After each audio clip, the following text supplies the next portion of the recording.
Sir, you having served and led UK's educational system, what reforms, in your opinion, do you think were most visible there? Well, I think our reforms to reading have been very visible because prior to 2010, schools were not using phonics to teach children to read. They were using something called a whole language approach, where children were expected to read passages over and over again.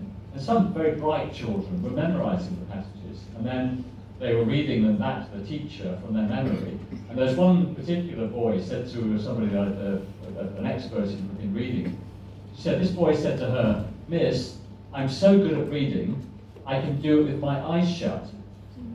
So clearly that boy was not reading, he was memorizing the text. So, and there were other problems. You find, I remember visiting a school where a 9-year-old girl, not a very bright 9-year-old girl, but nevertheless, she just couldn't read a single word. She couldn't decode anything. And it was upset me because I know that with phonics, you can teach any child to read, regardless of their academic ability, provided they're taught. So the most visible change we've seen is that in primary schools now up and down the land, in England, by the way, not Scotland and Wales, we have 4 different jurisdictions for education.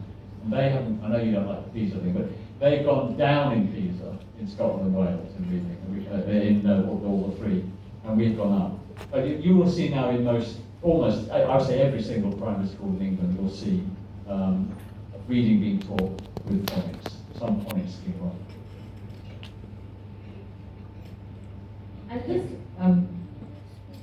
since the cultural context has been brought in, and the fact that one child said that I can read with my eyes shut, the other challenge with PISA is that it encourages rote learning. True education is something which will help you do abstract thinking. And abstract thinking with practical application only happens in the mother tongue. So if you're looking at the new education policy, it actually encourages the mother tongue in even technical education.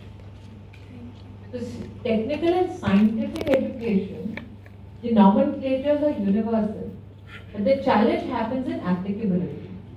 And the British don't like the Indian version. Let me give you an example from China. China, when it was getting beaten on the international QS ranking, they realized, let's make a ranking of our own which looks at our cultural context and does not compel our educational institution to submit to, let's say, the Western world. Immediately, because they contextualized their own culture, the Western ranking system started complementing the Chinese ranking system. In India, I had the privilege as Minister of Education of creating what now you all may know as the National Ranking Framework.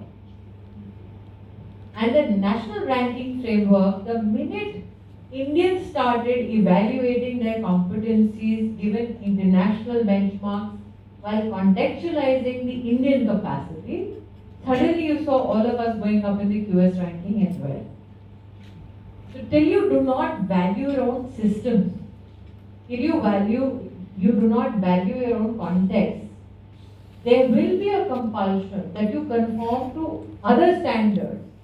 Because what happens, and I think as a policymaker, Sir Gibb may have had that experience, at least I've had it in India. There is also this compulsion कि आप हमारे test के लिए अगर आपको पढ़ना है तो ये लीजिए हमारी किताब. आपके टीचर्स को हम ट्रेन करेंगे, हम बताएंगे पिज़्ज़ा का रैंकिंग कैसे अच्छा होना है. आपके एकेडमिक्स को फिर हम बताएंगे इंफ्रास्ट्रक्चर कैसे बनाना है. That is how the business, it's literally a business of ranking. That's how it works. So suddenly, academic institutions have to start culling out their budget so that they look good on some international ranking and start teaching their teachers some international standard while the child's needs are not getting served. So it is extremely important to have a critique done, and that's what my request to Sir Gibb was. And now, given the India-UK context with your experience with the book, maybe we can come together on doing a critique of whether PISA really works for regions such as ours. The other issue is that Vikram used to work in higher education. Now, in higher education, you are writing policy for school education. Teachers are saying कि जो लिख रहा है उसने कोई पढ़ा है क्या?